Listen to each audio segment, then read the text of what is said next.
I'm Rebecca Moore, and this is Art Watch Radio on WCHE 1520 every Wednesday from 1 to 1:30. So happy you could join us.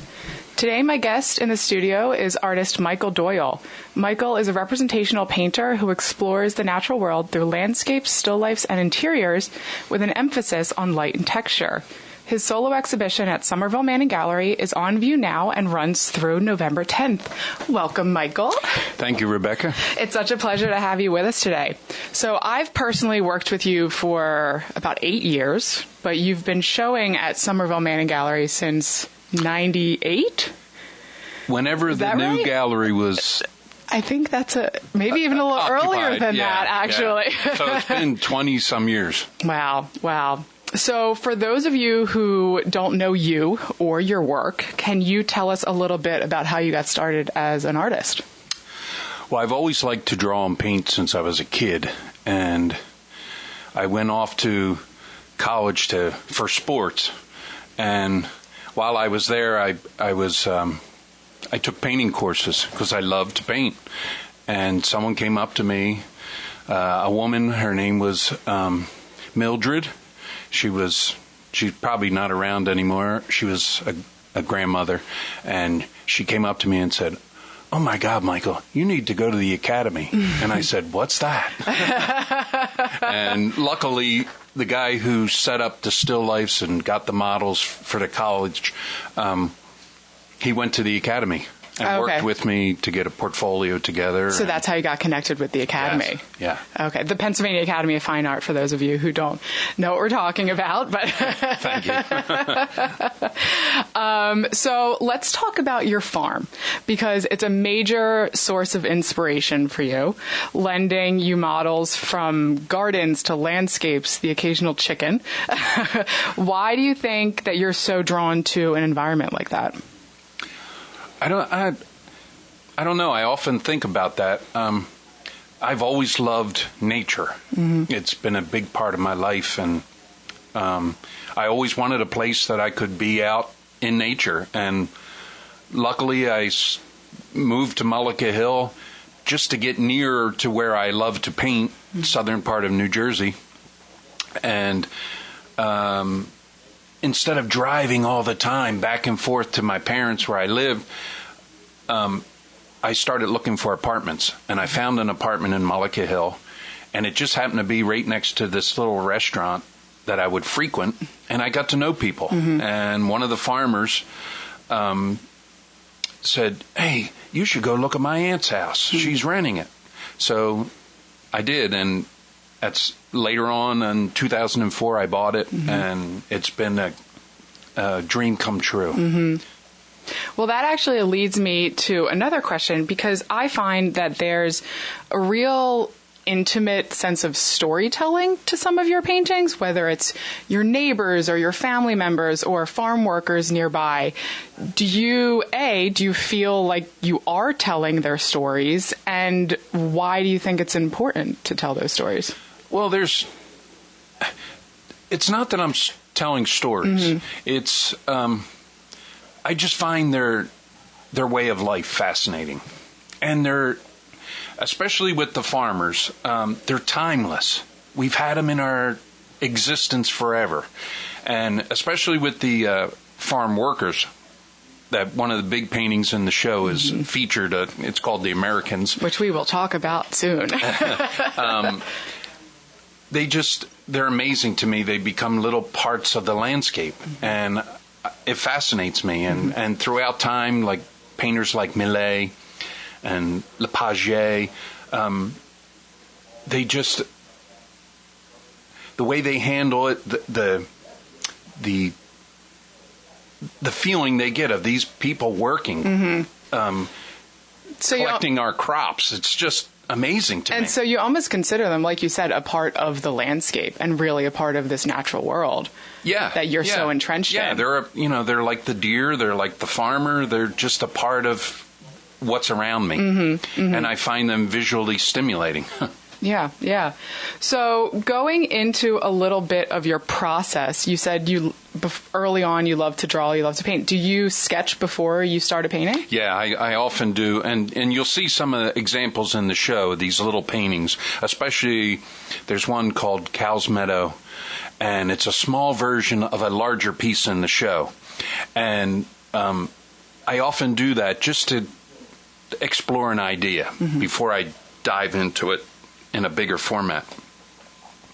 And to add to that, recently I've been painting watercolors before out on the spot. I just, not that it's any different to me than painting oils. I mean, the medium is different and it's an easier cleanup, but I found that I could find different inspiration, different ways of moving the paint around, different shapes in the paint.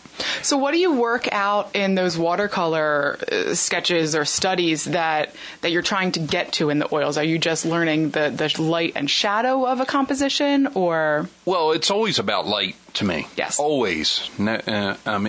More than the subject matter. But it's the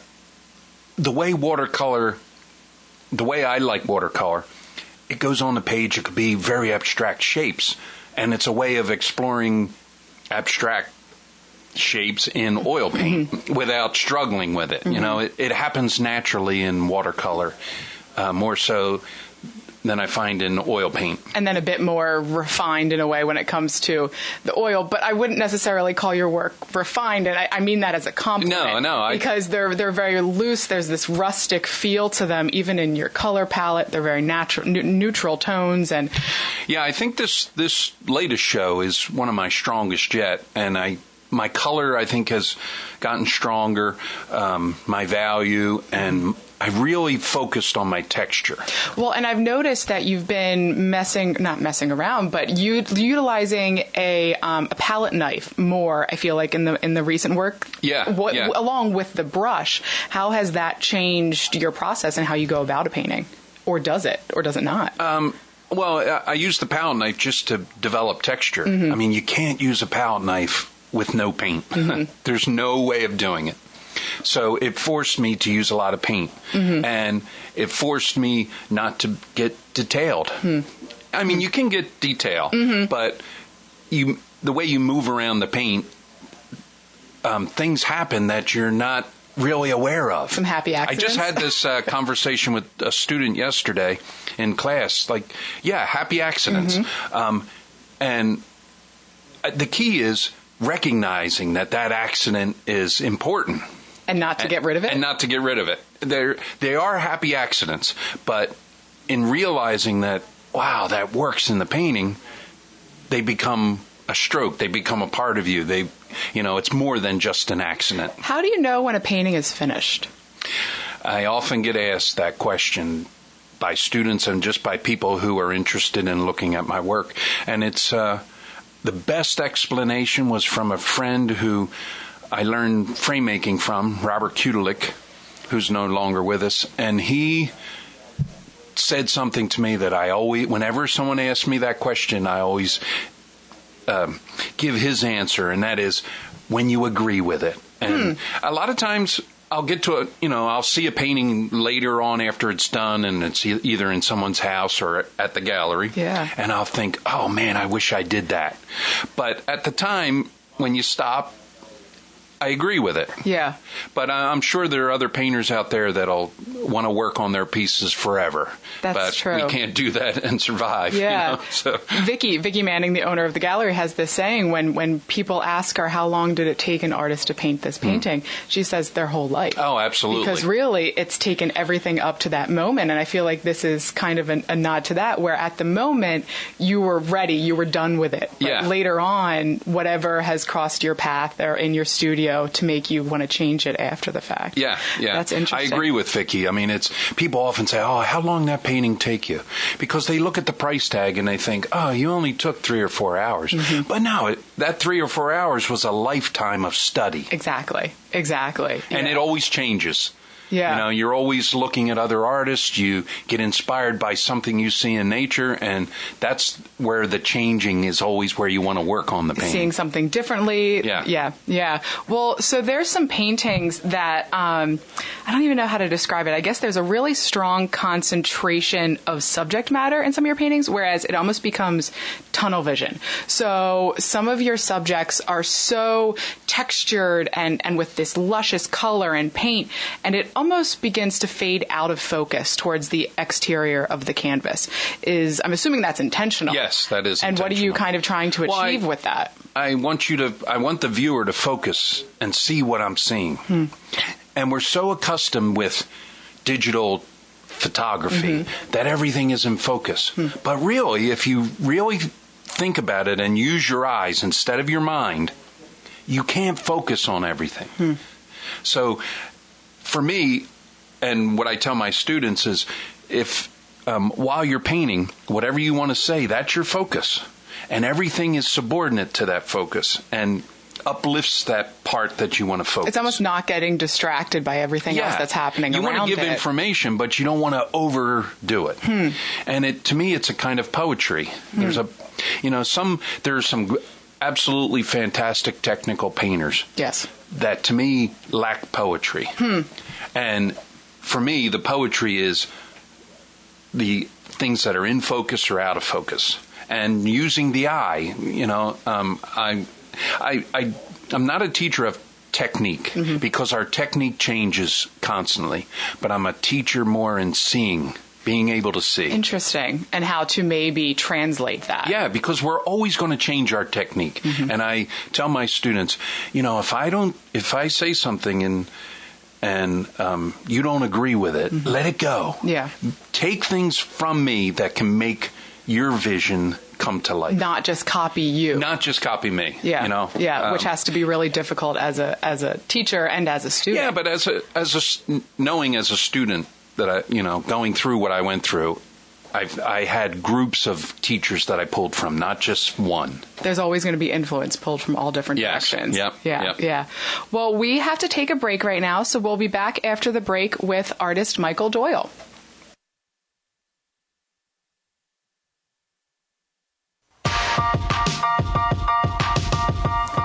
Welcome back to Art Watch Radio, WCHE AM Radio 1520. This is Rebecca Moore, director of Somerville Manning Gallery, and my guest today is artist Michael Doyle, who has a solo exhibition in the gallery right now that runs until November 10th. Hi again, Michael. Hi, Rebecca. So for the second half of the show, I was hoping that we can talk about your show in the gallery. So can you tell us a little bit about the collection of paintings in the show? It's just paintings of what I've been seeing in the last few years. How long had you been working? I know we just talked about how long a painting takes, but how long have you been working on this collection? Well, roughly probably about 2 years. Yeah. But the big painting that everyone is talking about is a lot older. I'm maybe 3, maybe 4. But it was so different for me, I didn't want to show it. So let's talk about that. So let's talk about specific paintings in the show. And for those of you who are listening, you can view the paintings at somervillemanning.com to get a visual of what we're talking about. Or, of course, come to the gallery and see them for yourselves, where you can really get a true sense of the texture and color. The painting that Michael is talking about is called The Americans, and it's definitely the most talked about painting in your show so far. Why do you think it's being so talked about right now? To tell you the truth, I think it's the political climate. Just and for what happened to the Puerto Rican people with the hurricane. I think a lot of people really felt that, but that's not why I painted it. Can you describe to us what the painting is? The painting is of the field workers on the farm, the guys who pick our crops. And like I said earlier, I find it fascinating and timeless. So that was the whole premise of the painting, the whole start of it. I started it from a sketch in my sketchbook on brown paper with a terracotta pencil and a white chalk.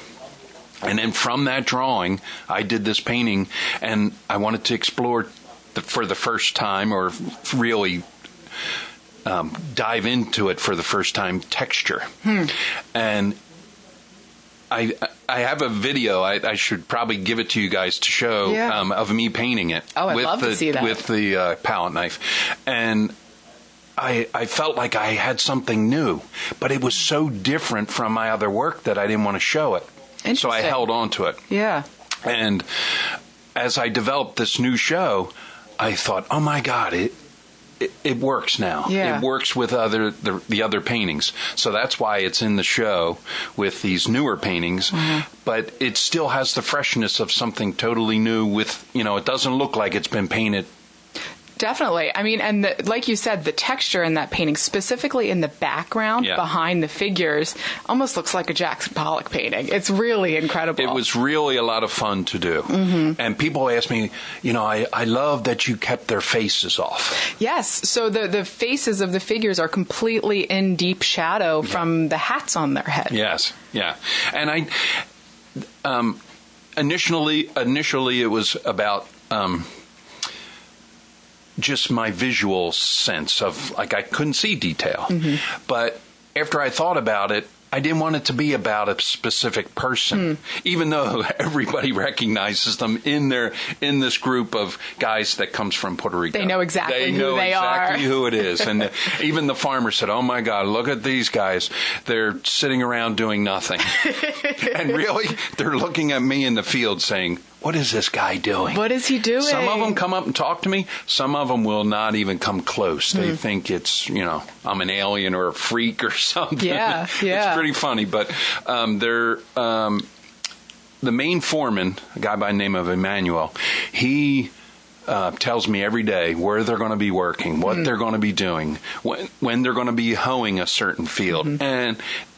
And they'll drop off vegetables to me. That's amazing. Like out of the blue. They're wonderful guys, and it's really an honor and a kind of a ode to them for the work they do. Have you showed them the painting?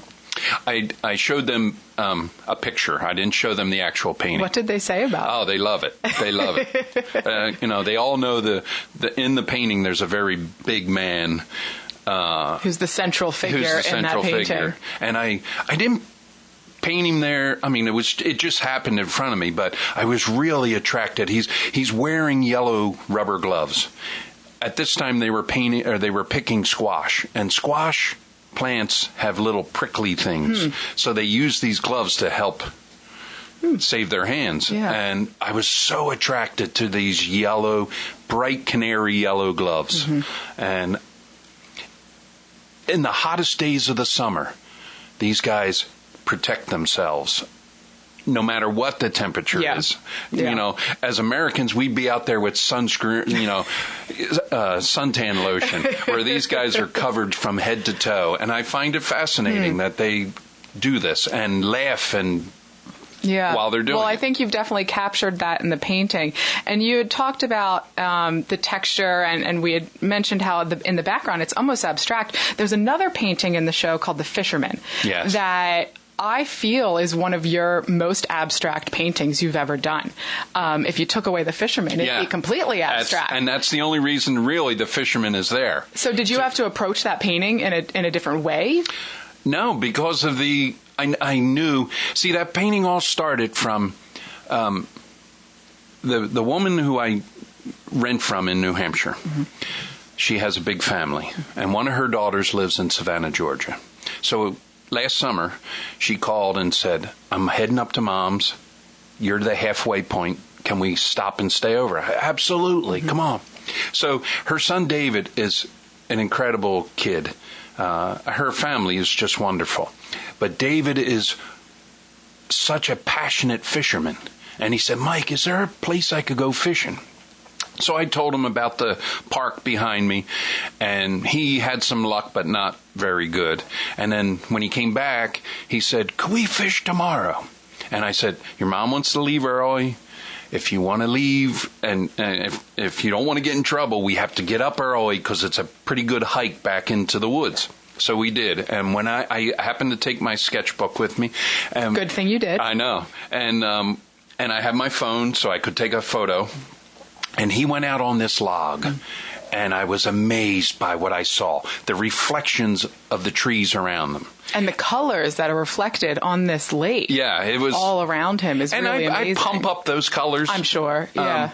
But without him, you wouldn't know what you're looking at, whether it's a reflection, whether it's you're looking at the trees.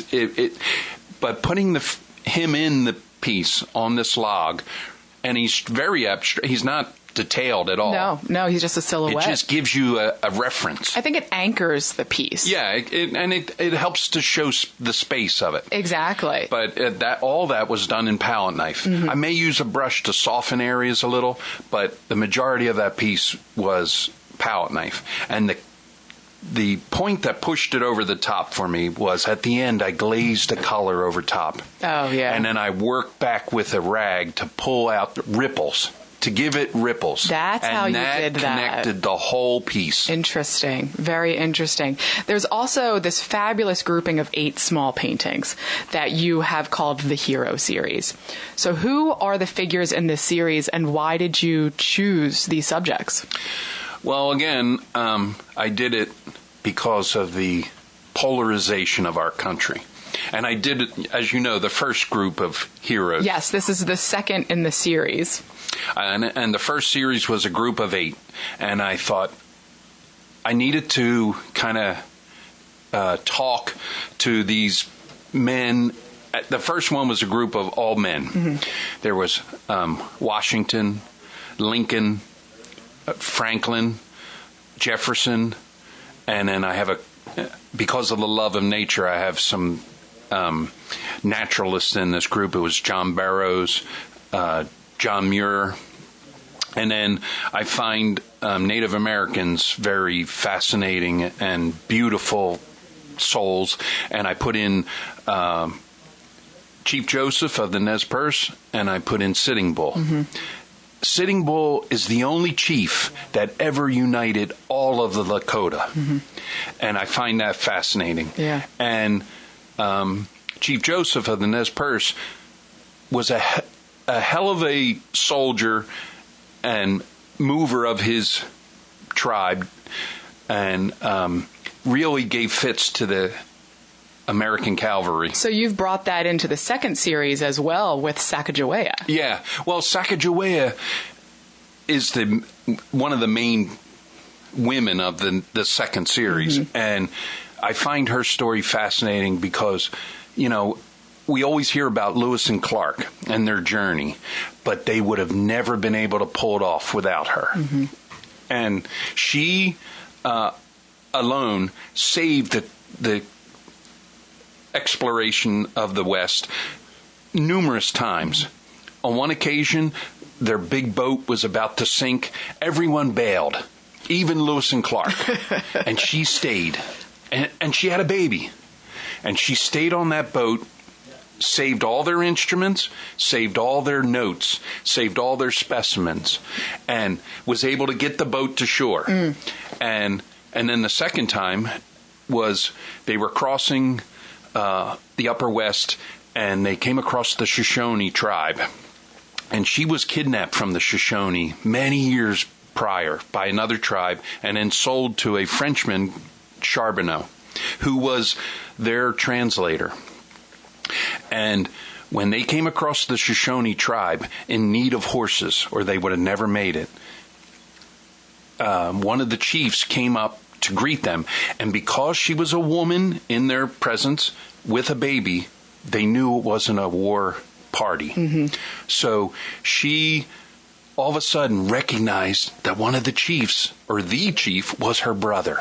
Interesting. And that they were given free reign of everything they needed. And without that moment, they would have died there. Wow. And I find her fascinating. And so Meriwether Lewis is also in this group. He is, because of what he did on that trip and the study he did right in Philadelphia. A lot of people don't know that all his studies, medical, his knowledge of animals, all came from Philadelphia through Jefferson. Wow. And Jefferson was the start of the academy, so I felt a line through them all. Yeah, and so Jefferson's in this series as well. No, not Jefferson. That was the first one. Yeah, there's Sacagawea, N.C. Wyeth, who's a great influence in my life. Rosa Parks, who I think is just fascinating. There was other people that they say that rode the bus before her and did what she did, but she did it in the public eye. You know, she could have been really hammered for what she did, but she had to do it, and I find her fascinating. There's also Eleanor Roosevelt, who is an incredibly strong woman. Henry David Thoreau, who I find fascinating, and in his writing, and kind of poetry of nature, and FDR. That's right. And so they're all hung in a grouping together on the wall. Yeah, they're small paintings, so I decided, like we did in the first group, and that was so successful. Yes. To do it again. Wonderful. Before we finish up, what can our listeners expect from you in the future? Do you have any workshops coming up, or? No, after putting this show together, maybe a well-deserved break. I need a little break. Except I don't think you'll ever stop painting. Truly. I mean, I've been painting again already. I can't, or people will kill me because I go crazy. Maybe enjoy the farm further. Yeah. Well, thank you again to my wonderful guest, Michael Doyle. This is Rebecca Moore, and make sure you listen next Wednesday when Professor Andrew Snyder of Westchester University will be speaking with artist Andrea Dellachia and Liz Ruff from the Art Trust, an art exhibition venue at the Meriden Bank here in Westchester.